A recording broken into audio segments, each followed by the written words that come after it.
आशा करता हूँ आप सब बहुत अच्छे होंगे। मेरा नाम है सिद्धांत अग्निहोत्री। स्टडी ग्लोस पे आपका बहुत बहुत स्वागत है। चैप्टर 65 और 66 देखेंगे फटाक से। चलिए, ट्विटर पे मैं आ गया हूँ, ये रही मेरी आईडी। 65 एक खाली इतना ही है, एक पेज का ही चैप्टर है, ठीक है।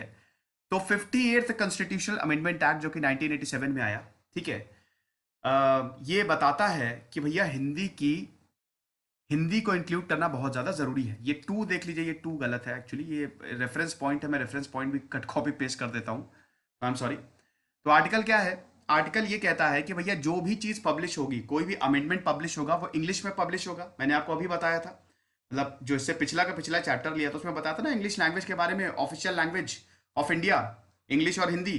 तो इंग्लिश में पब्लिश होगा, ठीक है। कोई भी ऑर्डर है, कोई भी अमेंडमेंट है, उसको हिंदी में ट्रांसलेट किया जाएगा, बस यही है ना। अथॉरिटेटिव जो टेक्स्ट ऑफ द कॉन्स्टिट्यूशन है वो हिंदी में होगा, मतलब संविधान का जो कॉन्स्टिट्यूशन का जो अथॉरिटेटिव टेक्स्ट है वो हिंदी में भी पब्लिश किया जाएगा। समझ रहे हैं? तो बस यही है कॉन्स्टिट्यूशनल प्रोविजंस, यही चैप्टर 65 है। चैप्टर 66 की बात करते हैं तो अगेन एससी एसटी ओबीसी के लिए स्पेशल प्रोविजंस है। अब इस पे ऑलरेडी एक बहुत ही शानदार लेक्चर मैंने लिया है, आप देख लीजिएगा उसको। तो देखिए, स्पेशल प्रोविजंस की बात करें, अगर हम बात करते हैं एससी एसटीज और ओबीसी और एंग्लो इंडियंस कौन? जिनके एंसेस्टर जो है वो यूरोपियंस थे लेकिन जो भारत में रह गए, ठीक है। तो अगर हम उनकी बात करते हैं, SC STs, backward classes, Anglo Indians, तो आपको पता ही कि इनको स्पेशल प्रोविजंस दिए गए हैं, स्पेशली एससी एसटीज को। हमारे प्रियम्बल में लिखा है कि इक्वालिटी और जस्टिस, हमारा जो ऑब्जेक्टिव होगा वो इक्वालिटी और जस्टिस होगा। प्रियम्बल का सबसे पहले ही चैप्टर प्रियम्बल है, आप देखिएगा, ठीक है। तो भैया इक्वालिटी और जस्टिस तब मिलेगा जब हम एससी एसटीज को साथ में लेके चलेंगे, बहुत ही ज्यादा इंपॉर्टेंट है, ठीक है। तो ये part 16 of the constitution article 330 से लेकर 342 तक स्पेशल प्रोविजन जो है वो एससी एसटीज और बैकवर्ड क्लासेस के लिए डील करता है। इसमें क्या है? सबसे पहले तो सब मैं आपको बता चुका हूं, लेजिस्लेचर में जो रिजर्वेशन है, लेजिस्लेचर में एससी एसटीज को रिजर्वेशन दिया जाता है, एंग्लो इंडियंस को उनकी तो सीट अलग ही है, ठीक है। उसके बाद स्पेशल रिप्रेजेंटेशन इन लेजिस्लेचर, इसमें भी है। सर्विसेज एंड पोस्ट में आपको पता है रिजर्वेशन चलता है, ठीक है। एससी एसटी ओबीसी के लिए रिजर्वेशन होता है, उनकी अलग से कट ऑफ जाती है। एजुकेशनल ग्रांट्स, नेशनल कमीशन इनके लिए, ये सब मैं बता चुका हूं, और कमीशन फॉर इन्वेस्टिगेशन इनके लिए, समझ रहे हैं। तो ये बेसिकली इनके लिए प्रोविजंस हैं, ठीक है, ताकि इनको ताकत दी जा सके, ताकि ये मेन स्ट्रीम में आ सके।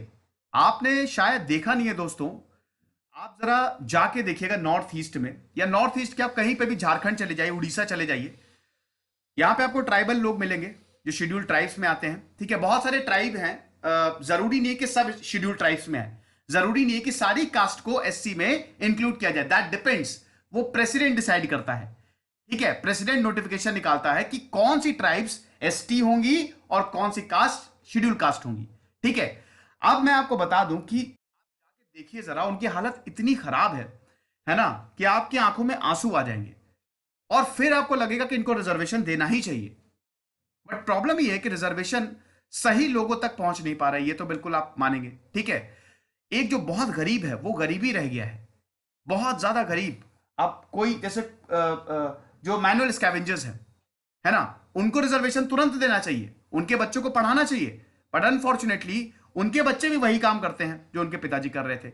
ये बहुत बड़ी दिक्कत है, तो इसके लिए सरकार को कुछ सोचना चाहिए। बहरहाल मेरा काम है पढ़ाना, तो ये प्रोविजंस है। आई एम रियली सॉरी, ये एक्चुअली बगल में घर बन रहा है, ठीक है, तो वो ड्रिलिंग मशीन से लगातार काम कर रहे हैं, थोड़ा सा डिस्टर्बेंस होगा, आज ही का ही है। तो अगर बात करते हैं स्पेशल प्रोविजंस की, तो परमानेंट और टेम्परेरी, कुछ प्रोविजंस परमानेंट है। Permanent feature of the constitution का मतलब यह होता है कि जो रहेंगे, हमेशा रहेंगे, जब तक संविधान है तब तक रहेंगे। टेम्परेरी का मतलब यह होता है कि कुछ वक्त के लिए, ठीक है।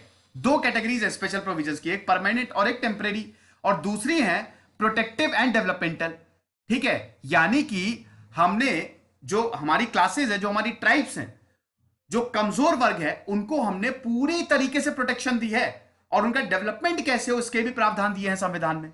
साथ ही साथ क्योंकि संविधान में ये चीजें लिखी है तो इंप्लीमेंट करना जरूरी है। It is necessary to implement, आपको रिजर्वेशन देना जरूरी है, इट इज नेसेसरी, समझ रहे हैं, ताकि इनका इकोनॉमिक इंटरेस्ट बना रहे, सोशियो और इकोनॉमिक इंटरेस्ट, ठीक है, इकोनॉमिक स्टेटस भी ठीक रहे, और सोसाइटी भी मतलब जो सोशल फैक्टर्स हैं, ठीक है, वो भी ठीक रहे। भैया वर्ण प्रथा जो थी वो किसी भी तरीके से आप उसको जस्टिफाई नहीं कर सकते। अब अगर हम क्लासेस का स्पेसिफिकेशन देखें, ठीक है, तो दे आर आइदर एससी और STs, then there is another class known as backward classes, other backward classes OBC. President decide करता है गवर्नर से कंसल्ट करके। जैसे मान लीजिए झारखंड, वहां पे कुछ ट्राइब्स को एसटी का स्टेटस देना है। बहुत सारी ट्राइब्स हैं, हमारे यहाँ भी हजारों हजारों ट्राइब्स हैं, ठीक है, सैकड़ों ट्राइब्स हैं। तो अब उनको स्टेटस देना है एसटी का, उनको शेड्यूल ट्राइब्स घोषित करना है। तो प्रेसिडेंट डिसाइड करेगा झारखंड के गवर्नर से कंसल्ट करके, मतलब जो भी स्टेट का गवर्नर है उससे राष्ट्रपति कंसल्ट करेगा कि कौन सी ट्राइब को एसटी का दर्जा मिलना चाहिए। ये चीज आप समझे, तो इंपॉर्टेंट है, समझ गए।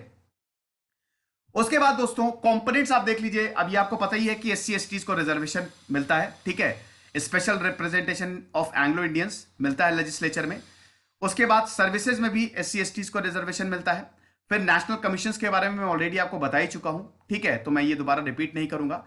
उसके बाद ये भी मैं आपको बता चुका हूं कि कमीशंस का भी अपॉइंटमेंट होता है, ताकि कोई भी प्रॉब्लम आए, जो बैकवर्ड क्लासेस है, अदर बैकवर्ड क्लासेस को लेके कोई भी प्रॉब्लम्स आए तो ये कमीशन उन मामलों में इन्वेस्टिगेट करती है। समझ गए, बहुत बढ़िया। ये लेक्चर था दोस्तों, इसकी पीडीएफ आपको स्टडी ग्लोस चैनल्स जो हमारा टेलीग्राम पे है वहां पे मिल जाएगी। कुछ रहिए, पढ़ते रहिए। दिस इज सिद्धांत अग्निहोत्री साइनिंग ऑफ। बहुत ही छोटे चैप्टर्स हैं। अब देखिए चैप्टर 66 तक कंप्लीट हो गए, 10 चैप्टर बचे हैं। हमारी 92% किताब कंप्लीट हो गई, अब 100 पेज बचे हैं।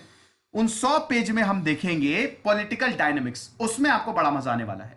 तो खुश रहिए, पढ़ते रहिए। दिस इज सिद्धांत अग्निहोत्री साइनिंग ऑफ।